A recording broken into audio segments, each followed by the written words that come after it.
یہ ریکارڈنگ آپ کی خدمت میں urduaudiobooks.com کی جانب سے پیش کی جا رہی ہے۔ urduaudiobooks.com پر آپ سن رہے ہیں رسول حمزہ توف کی کتاب میرا داغستان، آواز وجی احمد صدیقی۔ مجھے بھی ایک طرح کے کیڑے مکوڑوں، ٹڈیوں اور پودوں کو کترنے والے جانوروں کا دھڑکا لگا رہتا ہے، جو میری کھیتی کو تہس نہس کر سکتے ہیں اور اسے تباہ کر سکتے ہیں، یا پھر اس طرح خراب کر سکتے ہیں کہ میرا اناج کھانے کے قابل نہ رہ جائے۔ پھر میرے یہاں کترنے والے جانور آپ کے چوہوں اور گلہریوں سے بڑے بھی ہیں اور زیادہ نقصان دہ بھی، اور ان کا مقابلہ کرنا کبھی کبھی مشکل ہی نہیں، ناممکن بھی ہو جاتا ہے۔ انگیٹھی میں آگ جلی ہو، گرم رہے اندر کا کمرہ، لیکن گر دیوار میں باقی رہ جائے معمولی رکھنا، سرد ہوا رکھنے سے ہو کر کمرے کے اندر آئے گی، بجھ جائے گی گرم انگیٹھی، ٹھنڈ سے ہر شے جم جائے گی۔ میری پیاری نظموں کا بھی حال کچھ ایسا ہو سکتا ہے، اس میں بھی معمولی رکھنا راہ میں کانٹے بو سکتا ہے۔ لفظوں کے گٹھ جوڑ میں کوئی چول اگر ڈھیلی رہ جائے، نظموں کا اشعار محل بھی ایک ہی دھارے میں بہہ جائے۔ پھر مجھے اپنے باغ کے پھل لوگوں میں بانٹنے ہوتے ہیں، داغستان کے لوگوں میں بھی اور دوسرے ملکوں کے لوگوں میں بھی، تاکہ وہ ان کا ذائقہ چکھیں اور یہ جان سکیں کہ میرے پھل میٹھے ہیں تو کتنے اور کڑوے ہیں تو کتنے، اور پھر ان کا اپنا مزہ کیا ہے، کیونکہ انہیں ذائقے کے لحاظ سے دوسرے پھلوں سے ہر طور پر مختلف ہونا چاہیے۔ مجھے یاد ہے بچپن میں ابا مجھے گٹھا باندھنا سکھایا کرتے تھے۔ میں ایک گھٹنے پر اپنا سارا بوجھ ڈال کر زور سے رسی کھینچا کرتا تھا تاکہ گرہ مضبوط بندھے۔ ایسے موقعوں پر ابا تنبیہ کرتے، رسول احتیاط سے کام لو، بالیوں کا دم نہ گھٹ جائے۔ اور اب جب کبھی ایسا ہوتا ہے کہ کوئی نظم مجھ سے سنبھالے نہیں سنبھلتی اور میری لگاتار کوشش کے باوجود کوئی مصرع نظم کا جزو نہیں بن پاتا، تو میں اپنی پوری طاقت سے کام لیتے ہوئے اسے نظم میں گٹھانے کا جتن کرتا ہوں۔ اور ایسے ہر موقع پر مجھے ابا کے یہ الفاظ یاد آ جاتے ہیں، رسول احتیاط سے کام لو، بالیوں کا دم نہ گھٹ جائے۔ ایسا نہیں ہوتا کہ ہر سال ایک ہی جیسی فصل پیدا ہو، کسی سال اتنا اناج پیدا ہو جاتا ہے کہ سنبھال کر رکھنے کے لیے بھی جگہ نہیں رہ جاتی۔ پھر اس کے بعد 2-3 سال اس طرح گزر سکتے ہیں کہ اناج پیدا ہی نہ ہو۔ میرے ساتھ بھی ایسا ہی ہوتا ہے۔ میرے کام کی رفتار بھی ایک جیسی نہیں رہتی۔ میں کھاد ڈالتا ہوں، ہل چلاتا ہوں، بہترین بیج بوتا ہوں، لیکن اناج پیدا نہیں ہوتا۔ مجھے ترجموں کا سہارا لینا پڑتا ہے، گویا دوسرے ملکوں سے، آسٹریلیا اور کینیڈا سے غلہ حاصل کر رہا ہوں۔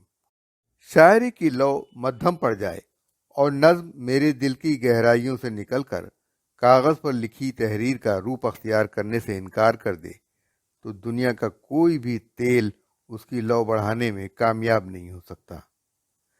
ایسے میں ہو بھی کیا سکتا ہے؟ اگر ہر کام اور ہر کوشش کامیاب رہے تو ہر شخص خوش رہے گا۔ اگر ہر سال کھیتوں میں اچھی فصل پیدا ہوتی رہے تو کوئی بھوکا نہیں رہے گا۔ اگر کاغذ پر لکھے جانے والے سارے الفاظ نظم کا روپ لینے لگیں تو لوگ نثر میں باتیں کرنا چھوڑ دیں اور صرف گایا کریں۔ لیکن نظم لکھنا کوئی آسان کام تو نہیں۔ مجھے داغستان، جارجیا، آرمینیا اور بلغاریہ میں شراب ساز کارخانے اور پلسن کا بیئر ساز کارخانہ دیکھنے کا موقع ملا ہے۔ میرا اپنا تاثر یہ رہا ہے کہ شاعروں اور شراب بنانے والوں میں بہت سی چیزیں قدر مشترک کی حیثیت رکھتی ہیں۔ ان کی اپنی باریکیاں اور اپنے راز ہوتے ہیں۔ شراب ہی کی طرح شاعر کی روح میں نظموں کا بھی خمیر تیار ہوتا ہے، اور شراب ہی کی طرح نظموں کی تخلیق میں بھی وہ منزل آتی ہے جب وہ پوری طرح تیار ہو جاتی ہے۔ ایک اچھی نظم میں بھی وہ پراسرار قوت ہوتی ہے جو نشے جیسی کیفیت طاری کر دیتی ہے اور دل کو ایک عجیب مسرت و طمانینت سے بھر دیتی ہے۔ یہ وہ پہلو ہے جو شراب اور شاعری کو ایک دوسرے سے بہت قریب کر دیتا ہے۔ کبھی گاؤں میں ایک لاری داخل ہوتی ہے جس پر شراب کے پیپے رکھے ہوتے ہیں۔ یہ لاری مقامی شراب کی دکان تک شراب پہنچاتی ہے، ایک پیپا اس گاؤں میں اتارتی ہے تو دوسرا دوسرے گاؤں میں۔ بوئنا کسک سے پہاڑی دیہاتوں تک شراب اسی طرح پہنچائی جاتی ہے۔ لاری دیکھتے ہی نوجوان گاؤں کے کونے کونے سے شراب کی دکان کی طرف روانہ ہو جاتے ہیں۔ انداز میں لاپرواہی اور رفتار میں سستی ہوتی ہے، لیکن دل میں طوفان امڑ رہا ہوتا ہے، اور وہ پیپے کے ارد گرد یوں جمع ہو جاتے ہیں جیسے بھیڑیں کسی نمک کے ڈھیلے کو گھیر لیتی ہیں۔ شراب سراہیوں میں ڈھالی جاتی ہے، چکھی جاتی ہے، اور پھر ناگواری کی سی کیفیت پورے ماحول پر چھا جاتی ہے۔ یہ شراب ہے؟ ارے یہ تو نرا پانی ہے۔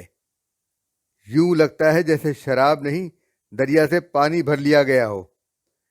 ایسی شراب تو بس دکاندار ہی کو پینے دو۔ آپ لوگ مجھ پر کیوں ناراض ہو رہے ہیں؟ بیچارہ دکاندار کہتا ہے۔ لاری آپ کے سامنے آئی، پیپے آپ کے سامنے اتارے گئے، بلکہ خود آپ لوگوں نے اس میں میرا ہاتھ بٹایا۔ اب اگر شراب گھٹیا ہے تو اس میں میرا کیا قصور؟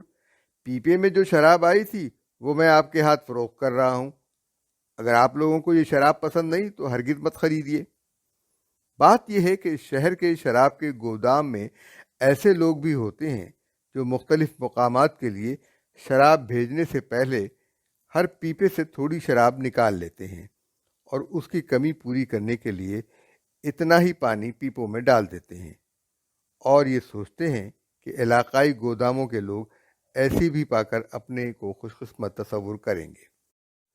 پھر جب علاقوں کے گوداموں سے دیہاتوں کو شراب کے پیپے روانہ کیے جاتے ہیں تو ان گوداموں کے نوکر بھی یہی عمل دہراتے ہیں۔ دیہاتیوں کے لیے ایسی بھی اچھی رہے گی، وہ سوچتے ہیں۔ پھر راستے میں ڈرائیور اور شراب کے پیپے چڑھانے والے مزدور بھی راستے کی تھکان دور کرنے کے لیے، فاصلے کا احساس مٹانے کے لیے شراب سے جی بہلاتے ہیں، اور ہونے والی کمی کسی پہاڑی چشمے یا جھرنے کے صاف شفاف پانی سے پوری کرتے ہیں۔ اور یوں جو چیز سامنے آتی ہے اسے آپ چاہیں تو پانی سے خراب کی ہوئی شراب کہہ لیں، یا وہ پانی جس کو شراب ملا کر خراب کر دیا گیا ہو۔ بہت ساری نظموں پر بھی یہی بات صادق آتی ہے۔ یہ فیصلہ کرنا مشکل ہو جاتا ہے کہ ان میں شاعری زیادہ ہے یا لفاظی۔ اس طرح کی نظمیں ان شاعروں کی ہوتی ہیں جو تن آسانی کے قائل ہوتے ہیں اور محنت سے جی چراتے ہیں۔ بے قرار جھرنا مشکل ہی سے سمندر تک پہنچ پاتا ہے۔ سست اور کاہل الوجود زائر شاید ہی مکہ پہنچ پاتا ہو۔ جب کسی ایک گھوڑے پر دو سوار بیٹھے ہوں تو انہیں ایک دوسرے سے مل کر بیٹھنا ہوتا ہے۔ صلاحیت اور کاوش بھی ایک ہی گھوڑے پر سوار ہیں۔ ابو طالب کا کہنا ہے کہ کسی نظم میں صلاحیت اور کاوش کو اسی طرح ایک ساتھ ہونا چاہیے جیسے خنجر اور نیام۔ میری نوٹ بک سے۔ ایک زمانہ تھا جب میرا زیادہ وقت گھر کے بجائے سڑکوں پر گزرتا تھا۔ میں ان دنوں اسکول میں پڑھتا تھا اور شاعری بھی کرنے لگا تھا، لیکن شاعری، مطالعہ اور اسکول کی پڑھائی کے لیے جتنے صبر و تحمل کی ضرورت تھی، میرا دامن اس سے خالی تھا۔ اسکول سے ملنے والے کام کرتے ہوئے مجھ سے زیادہ دیر بیٹھا نہ جاتا۔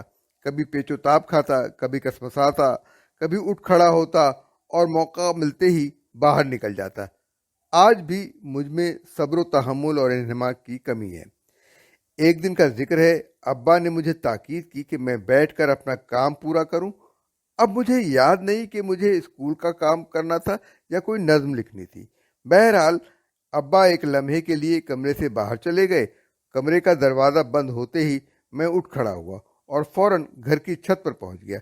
ابا نے مجھے چھت پر دیکھا اور اماں سے پکار کر کہا، کھوٹی پر جو رسی لٹک رہی ہے ذرا اسے ادھر تو لانا، اس کی کیا ضرورت ہے؟ رسول کو کرسی سے جکڑنا ہے، اس کے بغیر بات نہیں بنے گی۔ اس کے بعد ابا نے بڑی خاموشی کے ساتھ مجھے کرسی سے جکڑ دیا، پھر اپنی انگلیوں سے میری پیشانی تھپتھپائی اور بولے، تمہارے دماغ میں جو کچھ ہے اسے اس پر منتقل کر دو۔ یہ کہتے ہوئے انہوں نے سامنے رکھی کاپی کی طرف اشارہ کیا۔ کاش آج بھی کوئی تھوڑی دیر کے لیے ہم ادیبوں کو کسی کرسی سے جکڑ دیتا۔ دماغ لاکھ کام کرتا رہے، اگر اس کے ساتھ ساتھ ہاتھ حرکت میں نہیں آتے تو دماغ کی مشقت اسی طرح ہے جیسے کسی ہوا چکی کے بازوؤں کی حرکت۔ بازو لاکھ چکر لگاتے رہیں، اگر اناج نہ پیستے ہوں تو ان چکروں سے کوئی فائدہ نہیں۔ شانگری، اس کے بیٹے اور 5 روبلوں کی کہانی۔ کچھ دنوں پہلے کی بات ہے۔ ہنازا میں شانگری نام کا ایک آدمی تھا جو امیر بھی تھا اور جس کی عزت بھی بہت تھی۔ اس کے ایک ہی بیٹا تھا، بڑا کاہل اور متلون مزاج۔ شانگری چاہتا تھا کہ اس کا بیٹا بھی گاؤں کے دوسرے لوگوں کی طرح کام کرے اور صحیح معنوں میں انسان بنے، مگر بیٹا کام کی طرف توجہ دینے پر تیار ہی نہ ہوتا تھا۔ ادھر باپ کے اعزاء اور دوست اسے طرح طرح کے تحفوں سے نوازتے رہتے۔ کوئی گھوڑا دے رہا ہے، کوئی کوٹ لیے چلا آ رہا ہے، کسی نے پیسے دے دیے، کسی نے بالکل نیا اور چمچماتا خنجر حوالے کر دیا۔ پھر ایک دن شانگری بیمار پڑا اور مرض بڑھتا گیا جوں جوں دوا کی۔ ایک دن سارے عزیز اور دوست اس کے ارد گرد جمع ہوئے۔ ہمیں بتاؤ کہ تمہاری صحت یابی کے لیے کیا کیا جائے؟ ان سب نے پوچھا۔ میں اچھا ہو سکتا ہوں تو صرف ایک چیز سے، مگر وہ تم میں سے کسی کے بس میں نہیں۔ ہمیں بتاؤ تو ہم اپنا پورا زور لگا دیں گے، جواب ملا۔ میں اچھا اسی وقت ہو سکتا ہوں جب میرا بیٹا 5 روبل کما کر لائے اور مجھ سے کہے، ابا یہ آپ کے ہیں، آپ انہیں رکھ لیجئے۔ 2 دن بعد اس کا بیٹا اس کے پاس آیا اور 5 روبل کا ایک نوٹ دیتے ہوئے بولا، ابا یہ آپ رکھ لیجئے، میں نے کوئی 100 کی آوار گھاٹی میں لٹھے بہا کر یہ پیسے کمائے ہیں۔ باپ نے نوٹ کو دیکھا، بیٹے پر نظر ڈالی اور نوٹ آتش دان میں جھونک دیا۔ بیٹا دم بخود کھڑا رہا، اس کا چہرہ اتر گیا تھا جیسے کسی نے اسے تماچے لگائے ہوں۔ بات یہ تھی کہ نوٹ اس کے ایک چچا نے شانگری کی خواہش کے بارے میں سن کر بطور امداد دیا تھا۔ پھر کئی دن بیت گئے۔ ایک دن بیٹا 5 روبل کا نوٹ لیے دوبارہ باپ کے پاس پہنچا۔ گونیب میں نئی سڑک کی تعمیر ہو رہی ہے، میں نے مزدوری کر کے یہ رقم کمائی ہے۔ باپ نے اب کے بھی نوٹ کو اور بیٹے کو دیکھا اور نوٹ کو توڑ موڑ کر کھڑکی سے نیچے پھینک دیا۔ بیٹا دم سادے کھڑا رہا۔ یہ نوٹ اسے باپ کے گوتسائی والے دوست نے دیا تھا۔ کچھ دنوں بعد بیٹا پھر باپ کے پاس آیا، ہاتھ میں 5 روبل کا نوٹ لیے۔ اس بار باپ نے بیٹے کی طرف دیکھا بھی نہیں، ہاتھ سے نوٹ لے کر اس کے 2 ٹکڑے کر دیے۔ بیٹے نے باز کی طرح چپٹ کر نوٹ کے ٹکڑے باپ سے چھین لیے اور ان کو جوڑنے کی کوشش کرنے لگا۔ کیا میں نے پترووسک میں استبلوں کی صفائی کر کے یہ نوٹ اسی لیے حاصل کیا تھا کہ آپ ردی کاغذ کی طرح اسے پھاڑ کر پھینک دیں؟ وہ چلا اٹھا۔ ذرا میرے ہاتھوں میں پڑے ان گٹھوں کو تو دیکھیے۔ ہاں، اب مجھے یقین آ گیا، یہ پیسے خود تم نے کمائے تھے۔ شانگری میں جان آ گئی اور وہ دھیرے دھیرے اچھا ہونے لگا اور ایک دن اپنے پیروں پر کھڑا ہو گیا۔ جی ہاں، قدر و قیمت کی حامل وہی چیز ہوتی ہے جسے خود آپ نے کمایا ہو، جو خود آپ کی محنت کا نتیجہ ہو۔ غالباً شاعری پر بھی یہی بات صادق آتی ہے۔ اگر آپ نے کسی نظم پر جی جان لگا دیا ہے تو اس کا ایک ایک لفظ اور ایک ایک حرف قابل قدر ہوگا، لیکن اگر سرسری طور پر ذہن میں کوئی خیال آیا اور آپ نے اسے الفاظ میں ڈھال دیا تو یہ حقیقتاً نظم نہیں بن سکے گا۔ اکثر میں نے دیکھا ہے اپنے زرگر ہمسائے کو کیسے وہ کاذاب پہ کس کر ایک پل میں بتلا دیتا ہے، اس زیور میں سونا کتنا، تانبا کتنا ہے۔ میرے پڑھنے والوں، تم قدروں کے پارک ہو، میرے پاس تمہاری یہ کاذاب نہ ہوتی تو میں کیسے کہہ پاتا میری نظموں میں سونے اور تانبے کا میل ہے کتنا، تانبا کتنا، سونا کتنا۔ اگر آپ لذیذ مچھلی کھانا چاہتے ہیں تو جھیل پر جا کر پانی میں بنسی ڈالیے اور آپ مچھلی کا شکار کیجیے۔ عقاب ہوا کے خلاف اڑتا ہے، مچھلی رو کے خلاف تیرتی ہے۔ شاعر اسی وقت لکھتا ہے جب گہرے جذبات نے اس کے دل میں ہلچل مچا دی ہو، چاہے ان جذبات میں غم اور اذیت کا پلڑا خوشی اور مسرت کے مقابلے میں بھاری ہو۔ اس سلسلے میں ابو طالب نے مجھے ایک کہانی سنائی تھی۔ بلخار کے کمہاروں ان کے بنائے برتنوں اور ان ناکارہ لڑکوں کی کہانی جنہوں نے انہیں خریدا تھا۔ کمہاروں نے اپنے برتن بڑے بڑے جھابوں میں سجائے اور پھر ان کو اپنے گدھوں اور خچروں کی پیٹھوں پر یوں لادا کہ برتن دونوں طرف برابر سے جھول گئے۔ اس اہتمام کے بعد وہ مٹی کے برتن بیچنے شہر کی طرف چل دیے۔ راستے میں انہیں گاؤں کے شرارتی لڑکوں کا ایک گروہ ملا۔ کمہاروں کہیں دور جا رہے ہو؟ برتن بیچنے بازار جا رہے ہیں۔ ان برتنوں کی قیمت کیا ہے؟ چھوٹے برتنوں کی قیمت 20 کوپک ہے اور بڑے برتنوں کی 5 کوپک۔ یہ کیوں؟ اس لیے کہ چھوٹے برتن بنانا زیادہ مشکل کام ہے۔ لڑکوں نے سارے برتن خرید لیے۔ کمہاروں نے گدھوں اور خچروں کا رخ گھر کی طرف موڑتے ہوئے لڑکوں سے کہا، تمہیں یہ برتن پسند آئیں گے، یہ بڑے مضبوط بنے ہیں، اتنے مضبوط کہ تمہارے پوتوں کے کام بھی آ سکتے ہیں۔ یہ کہہ کر کمہار پہاڑوں کی طرف چل پڑے۔ ایک چوٹی پر پہنچ کر انہوں نے دم لینے کا ارادہ کیا۔ وہاں سے انہوں نے نیچے اس راستے پر نظر دوڑائی جس سے گزر کر وہ یہاں تک پہنچے تھے، اور تب انہوں نے دیکھا کہ گاؤں کے وہ لڑکے جنہوں نے ان کے خوبصورت برتن خریدے تھے کس طرح کھیل میں مصروف ہیں۔ انہوں نے کھائی کے سرے پر ایک ایک کر کے وہ برتن رکھ دیے جو انہوں نے خریدے تھے، اور پھر 20-20 قدم پیچھے ہٹ گئے اور پتھر اٹھا کر انہیں اپنا نشانہ بنانے لگے۔ غالباً مقابلہ یہ ہو رہا تھا کہ کون کتنے برتن توڑتا ہے۔ برتن ٹوٹتے تو آواز سی ہوتی اور پھر ان کے ٹھیکرے نیچے کھائی میں بکھر جاتے۔ لڑکوں کو اس میں بڑا مزہ آ رہا تھا۔ یہ دیکھ کر سب کمہار ایک ساتھ چیخ پڑے، بدماشو، بند کرو یہ کھیل! ہم نے اپنے بہترین برتن تمہارے ہاتھ بیچے تھے اور تم نے ان کا کیا حشر کیا؟ لعنت ہو تم سب پر! کمہار اپنے خنجر چمکاتے دوڑتے ہوئے وہاں پہنچ گئے۔ ناراض کیوں ہو رہے ہو؟ تم لوگوں نے برتن بیچ دیے، ہم نے پیسے دے کر خرید لیے۔ اب یہ برتن ہماری ملکیت ہیں، ہم ان کا جو چاہیں کریں، تمہیں اس سے کیا مطلب؟ یہ ہماری مرضی ہے، ہم انہیں توڑ دیں، گھر لے جائیں یا کالے چور کو دے دیں۔ برتنوں کی فکر ہمیں نہ ہوگی تو پھر کسے ہوگی؟ ہم نے برتن بنانے سے پہلے مٹی تیار کی اور یہ کوئی آسان کام نہ تھا۔ پھر ہم نے جی جان لگا کر اس مٹی کو برتنوں کی شکل دی تاکہ لوگ دیکھیں اور ہمارے فن کی داد دیں۔ ہم نے سمجھا تھا کہ لوگ اسے دیکھ کر خوش ہوں گے، انہیں حسن و مسرت کا احساس ہوگا۔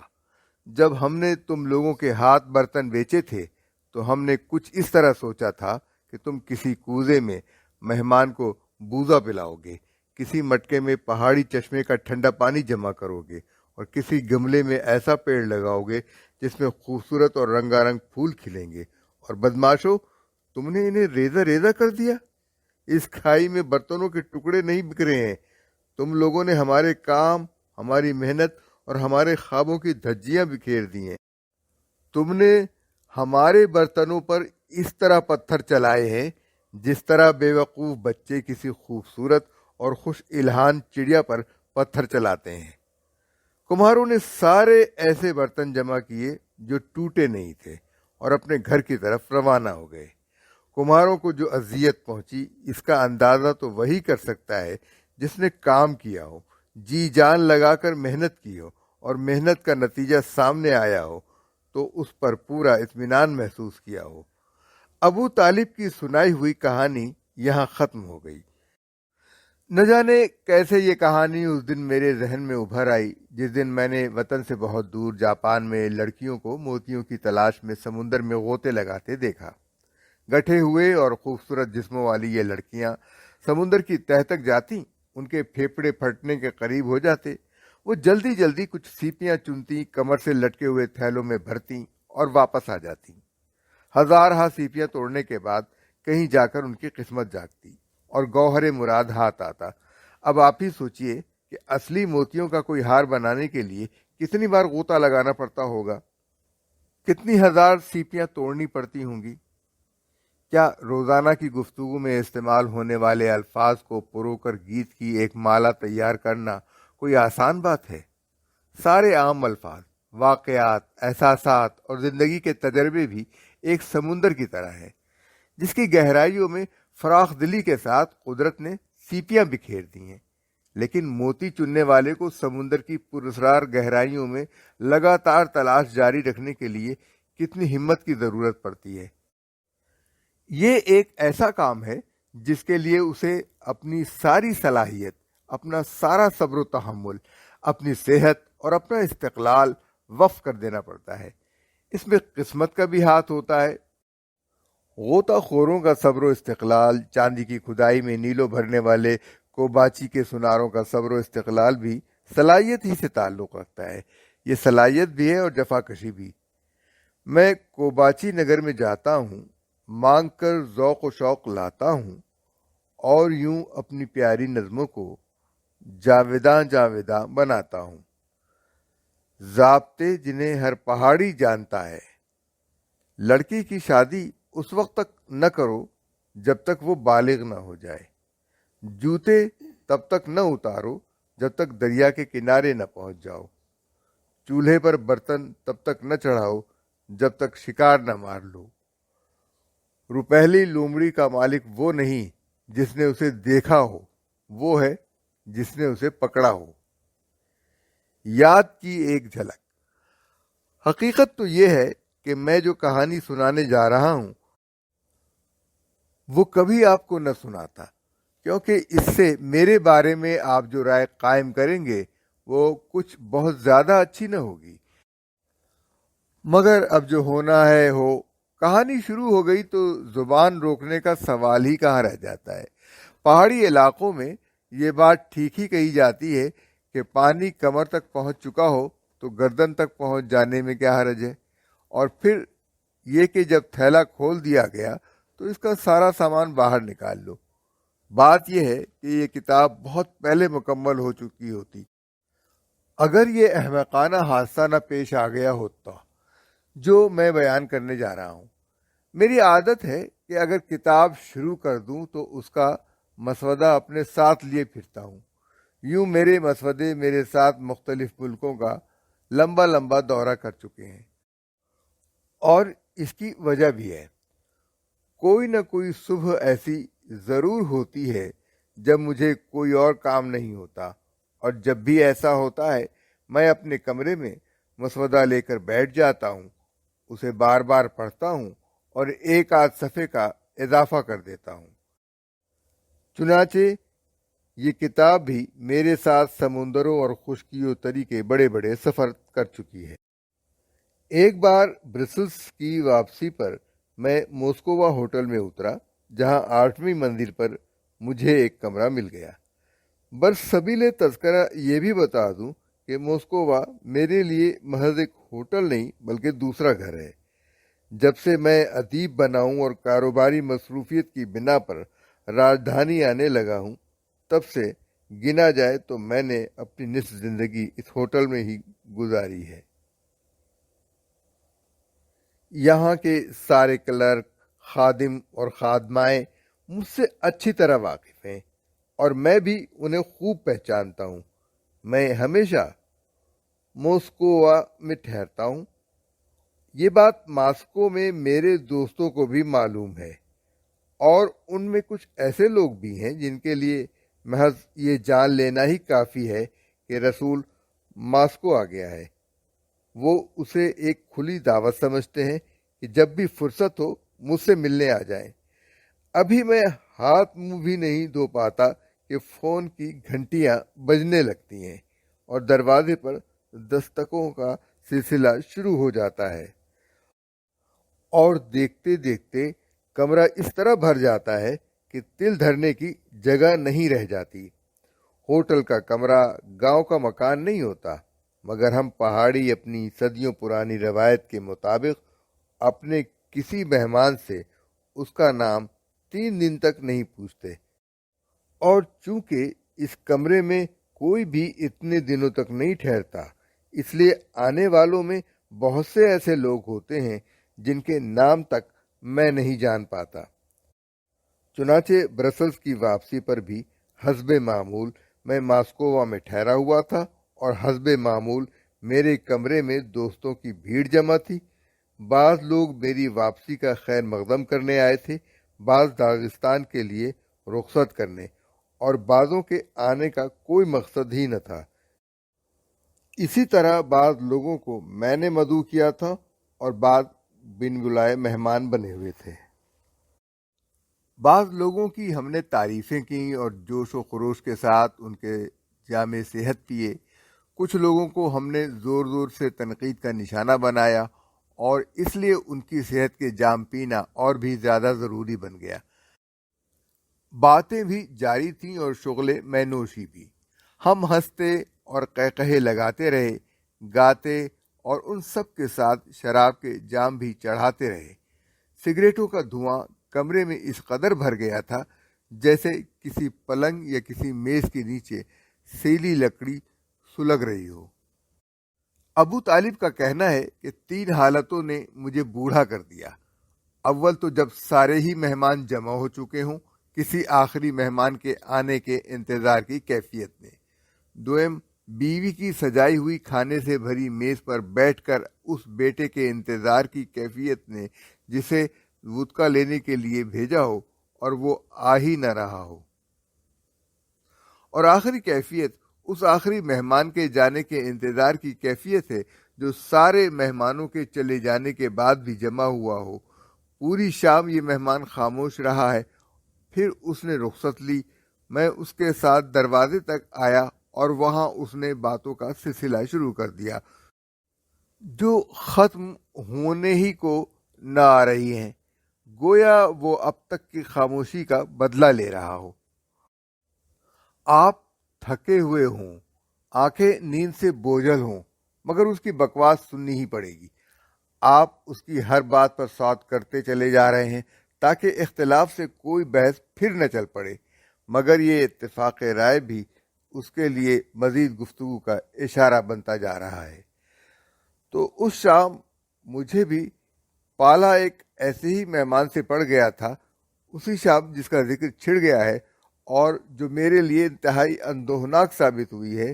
سب لوگ چلے گئے مگر وہ رکا رہا، چپکا رہا، سگریٹ پر سگریٹ پیتا رہا، اور ان کو پردوں پر، کرسیوں کی پشت پر، میرے سوٹ کیس پر اور میز پر رکھے کاغذات پر رگڑ رگڑ کر بجھاتا رہا۔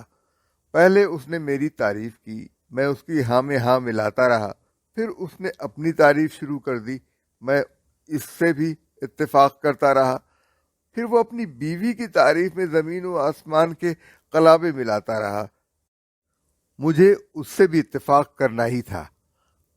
آخر وہ مجھے گالیاں دینے لگا، برا بھلا کہنے لگا۔ اس کے بعد بھی میں اس کی ہاں میں ہاں ملاتا رہا۔ اب یہ سلسلہ خود اس کی ذات تک پہنچے گا، پھر بیوی کا نمبر آ جائے گا۔ میں نے خوف سے سوچا، مگر ٹھیک اس وقت جب اسے منطق کے مطابق اپنی ذات کے بارے میں انکشافات کرنے تھے، اس پر اچانک غضب کی نیند ٹوٹ پڑی اور وہ اپنے کمرے کی طرف لپکا، مگر اس عالم میں بھی اسے میرا اتنا خیال تھا کہ چلتے چلتے میری تشفی کے لیے اگلے روز آنے کا وعدہ کر گیا۔